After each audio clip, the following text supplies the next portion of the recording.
नहीं, अमित शाह कह रहे हैं अमित शाह को लाज लगता है। नहीं, अमित शाह कह रहे हैं अमित शाह को लाज लगता है। दे नहीं रहे हैं तो इंसान को इंसान से लड़ा रहे हैं। देश तरक्की कैसे करेगा?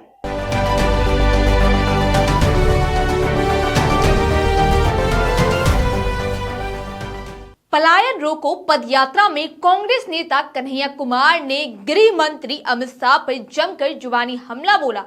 कन्हैया ने देश के राजे रजवाड़ों पर अपनी बात रखते हुए कहा कि बिहार के 14 करोड़ लोग पलायन का दंश झेल रहे हैं।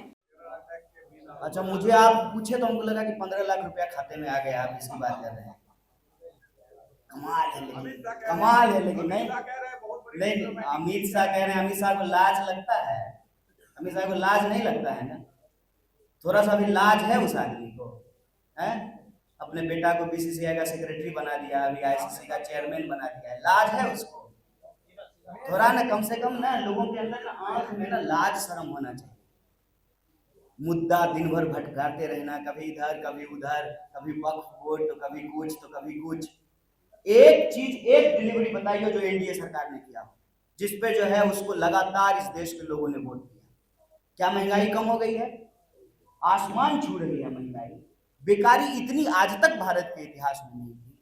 डिस्पैरिटीज इतना बढ़ गया है और सरकार कह रही है कि हम 80 करोड़ लोगों को 5 किलो अनाज दे रहे हैं। सरकार का दावा है, मतलब 80 करोड़ गरीब लोग हैं ना इस देश में।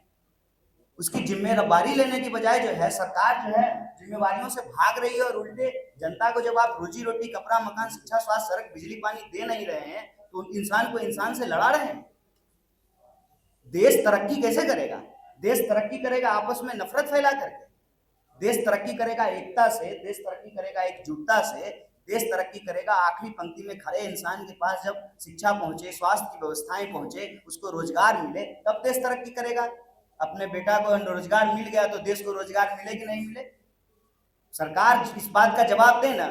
केंद्र सरकार में 10 लाख से ज्यादा पोस्ट खाली है, बिहार सरकार में 2.25 लाख पोस्ट खाली है। 2.25 लाख, अकेले 2 लाख पोस्ट तो टीचर का खाली पड़ा हुआ है।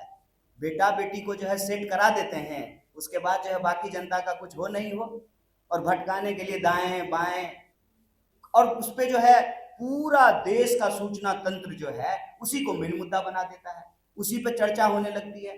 क्या अभी जो है 15 दिन से बहस हो रहा है वक्फ पे। अगर सरकार सचमुच कुछ करना चाहती है तो उसके नियत में दिखेगा ना। सरकार कह रही है कि इससे जो है वक्फ बोर्ड से जमीन ले लेंगे, उसके बाद जो है हम गरीबों को देंगे। अच्छा, अपना छत पर लोगों को नमाज नहीं पढ़ने दे रहे हैं, अपना छत पर, और जो है आप जो है गरीबों को जो है जमीन दे देंगे। इससे पहले जो है इसी तरह से मूर्ख बनाने का कार्यक्रम बनाया सीए के दौरान। उससे पहले जो है कितना लोग कश्मीर में जमीन खरीद लीजिए, एक आदमी हाथ उठाइए तो एक आदमी बताइए डल लेक के सामने आप जमीन खरीद लिए। राजनीति आज ही छोड़ दी, आज राजनीति छोड़ दी। ये कोई मने धंधा थोड़ी है, शौक से थोड़ी जो है पैदल घूम रहे हैं बिहार। हर बार जो है भावनात्मक तरीके से लोगों को भड़का करके, इंसान को आपस में लड़ा करके मुद्दा गायब कर देना है। बढ़िया अपना बेटा सेठ है, क्रिकेट खेला था, यूपीएससी का एग्जाम दिया था कि उसको बना दिया बीसीसीआई का सेक्रेटरी। परिवारवाद, परिवारवाद क्यों नहीं बीजेपी के नेताओं से पूछते हैं जब परिवारवाद पे जो है बकवास करता है तो? कितना जो है अपना बेटा बेटी को सेट कराए हुए है। एक मुद्दा पे बीजेपी जो है एक मुद्दा पे भी जवाब देने के लायक नहीं। भ्रष्टाचार पे, भ्रष्टाचार पे जिस पे आरोप लगाता है वही भ्रष्टाचारी बीजेपी में शामिल हो जाए, भ्रष्टाचार पे मुंह बंद। परिवारवाद पे अपना बेटा बेटी सेट हो गया, परिवारवाद पे मुंह बंद। आतंकवाद पे क्या किया है बीजेपी ने? आतंकवाद पे मुझे बताइए तो क्या किया है? सब कुछ को जो है एक भावनात्मक मुद्दा बनाकर इंसान को आपस में लड़ा करके देश का जो है ध्यान भटका करके देश की संपत्ति लूटी जा रही है। मेरा सिंपल सवाल है, इकोनॉमी अगर 5 ट्रिलियन की हो गई, 5 ट्रिलियन, तो कौन 80 करोड़ लोग हैं जो 5 किलो अनाज लेकर के जी रहे हैं? और बिहार की हालत आप देख लीजिए, आंकड़े उठा करके देख लीजिए। इससे ज्यादा दुखदाई कुछ होगा? एक डॉक्टर का एक्सीडेंट हुआ है, अपने ही अस्पताल में उसको बेड नहीं मिला है और प्राइवेट अस्पताल में उसकी मौत हो गई है। इससे बड़ा कुछ प्रमाण चाहिए क्या? ये आज हम सबकी जिम्मेवारी है कि हम तो इसके लिए भी तैयार हैं कि दलगत भावनाओं से भी उठकर जब देश की बात है, प्रदेश की बात है, तो सबको एकजुट होकर के बुनियादी सवालों पे काम करना चाहिए। और निवेदन है आपसे, हाथ जोड़ करके निवेदन है। देखिए, जो रोज भोरे भोर हेडलाइन सेट किया जाता है ना, एक बार इनका योजना जो है ना आप लोग फेल कर दीजिए, एक दिन फेल कर दीजिएगा ना, 5 साल तक इनको हिम्मत नहीं होगा हेडलाइन मैनेजमेंट।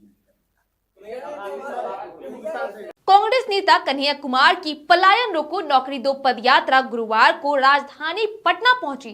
कन्हैया कुमार समेत कांग्रेस के अन्य नेता पलायन रोको नौकरी दो यात्रा के दौरान पटना के अलग अलग इलाकों में पदयात्रा किए। इस यात्रा का समापन 11 अप्रैल यानी कि शुक्रवार को होगा। बहरहाल आपकी इस खबर पर क्या राय है हमें कमेंट करके जरूर बताएं। वीडियो को लाइक करें, सब्सक्राइब करें। ऐसे ही तमाम खबरों के लिए देखते रहे स्वराज पोस्ट।